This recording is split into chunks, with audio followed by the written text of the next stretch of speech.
Metz, comme ailleurs en France, la révolution numérique avance. Mais tout le monde ne suit pas au même rythme.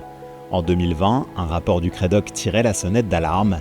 13 millions de Français en difficulté avec le numérique, dont une part significative à Metz. Vous vouliez voir quoi sur votre téléphone?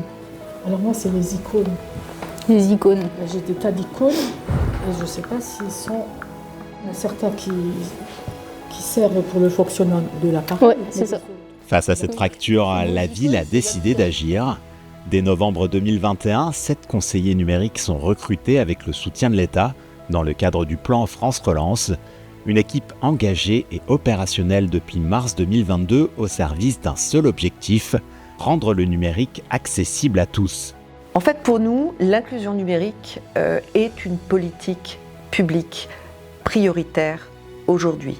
Elle touche tous les volets de la vie d'un citoyen, mais au-delà de ça, avoir en parallèle une conscience des besoins des citoyens, des besoins d'accompagnement qui sont très très importants, mais c'est un vrai combat au quotidien puisque c'est une nouvelle politique publique, tout simplement. Le dispositif s'appuie sur une conviction forte, le numérique est un droit, pas un luxe.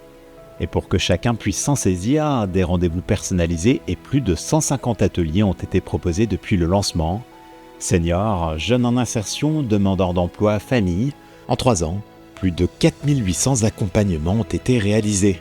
En créant cette mission numérique, ces conseillers numériques, dont nous avons fait le choix de fixer l'action sur chacun des quartiers pour être vraiment en toute proximité des citoyens. Ce positionnement dans les quartiers nous a permis également de créer un maillage avec l'ensemble des acteurs de l'inclusion numérique. Et c'est cette adaptation à chacun qui fait tout le succès de ce dispositif et le fait que nous le pérennisions en fait dans la durée de façon à être le plus utile au quotidien.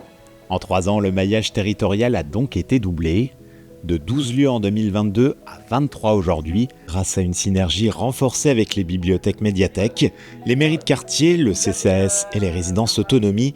Le CAP, géré par la vie associative et autres associations œuvrant dans le numérique.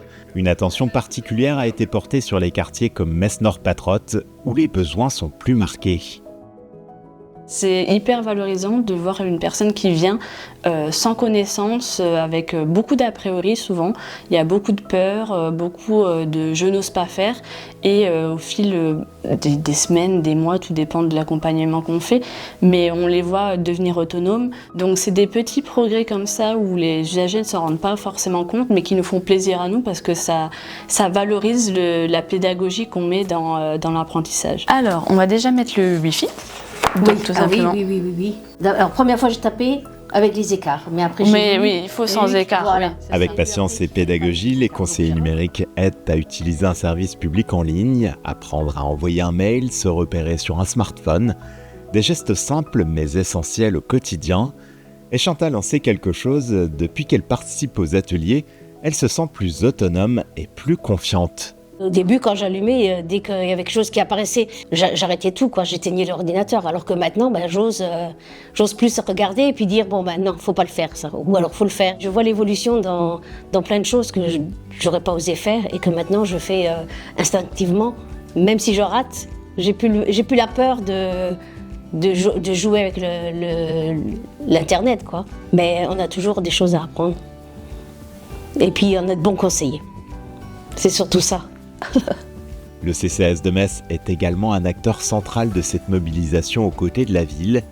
À la résidence autonomie Haute-Seille, c'est une dizaine de résidents qui suivent chaque semaine différents ateliers pour ne pas rester au bord du chemin. Ça permet une inclusion dans le numérique puisque le numérique est utilisé au quotidien dans toutes les démarches, que ce soit dans l'administratif, pour prendre des rendez-vous en ligne. Il y a une grande satisfaction de les voir évoluer, de les voir utiliser pleinement le numérique dans leur quotidien. La ville regarde aussi vers l'avenir. Dès 2024, elle s'empare d'un nouveau défi, l'intelligence artificielle. Avec les cafés IA, une nouvelle culture numérique s'installe pour mieux comprendre, mieux anticiper et ne pas subir. Cette révolution, elle doit bien être comprise.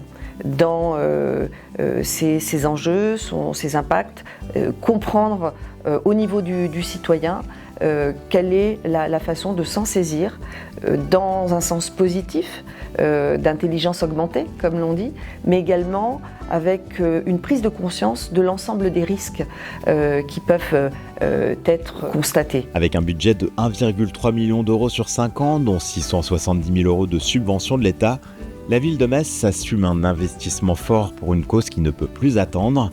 Le numérique n'est pas qu'une affaire de technologie, c'est une affaire de solidarité, de proximité et d'avenir. J'en profite pour féliciter vraiment toute l'équipe des conseillers numériques, de la mission numérique de la ville, pour à la fois le travail accompli et puis sa grande capacité d'adaptation dans un monde qui va très très vite.